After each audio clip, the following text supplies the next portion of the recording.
Chapter 14. Once again, Brett was left alone in St. Farr, surrounded by places, sounds, and smells that reminded him of May.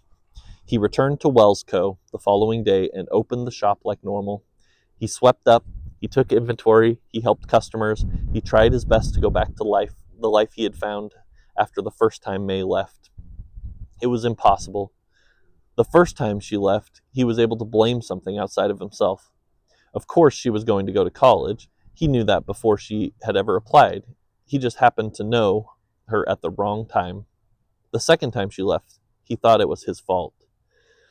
He had pushed the relationship too hard, and when it hit a speed bump, he had left town without a word.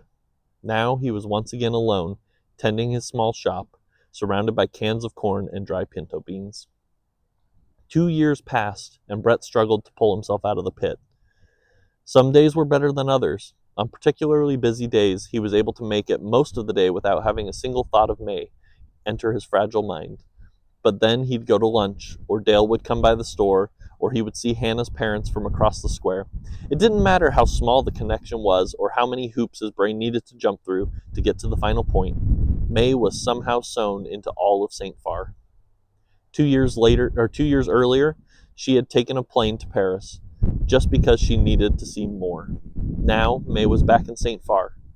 She had flown to France, intent on backpacking across Europe, meeting new people, exploring every country that would let her in, and just living in a way that she could never experience in St. Farr. What was initially going to be a few weeks turned into several months after she was offered a job at a small cafe.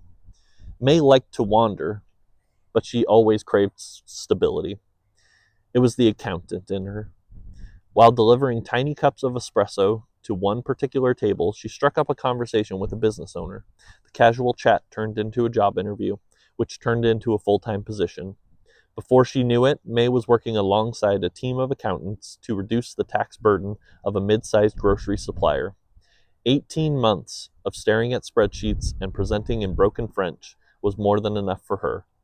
When she had gotten the call from her mom saying her dad was sick, she quit her job and moved back home, without hesitation.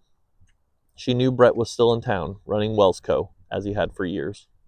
Brett had no idea the girl of his dreams was sitting in the old farmhouse in the outskirts where he had dropped her off 100 times. May wanted to keep it that way.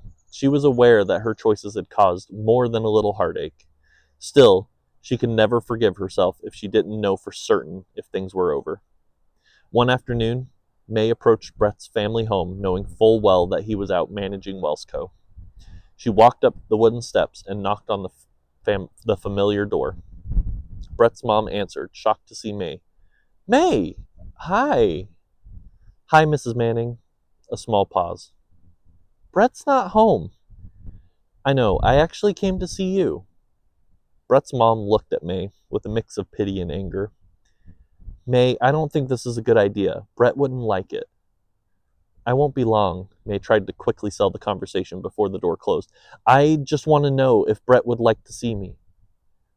You haven't seen him yet? I wanted to check first.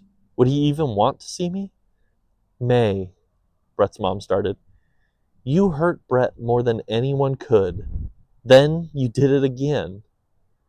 May could feel a knot in her throat, and tears began to well up in each eye. He would want to see you. He would love to see you, but you can't. He can't take it. May nodded knowingly, forcing a small smile in an attempt to fight the tears. Okay, I understand. Thank you. The door closed, and May slowly turned around, descending the porch stairs like a death march. May knew Brett's mom was right. She just couldn't accept it. Sure, she had made mistakes, and now she realized that spending the last 2 years here would have been infinitely more valuable than spending them doing taxes across the Atlantic.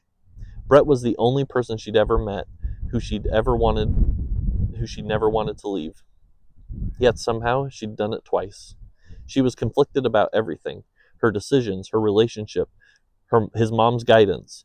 But one thing she knew was that she loved Brett, and she wasn't going to let it end like this.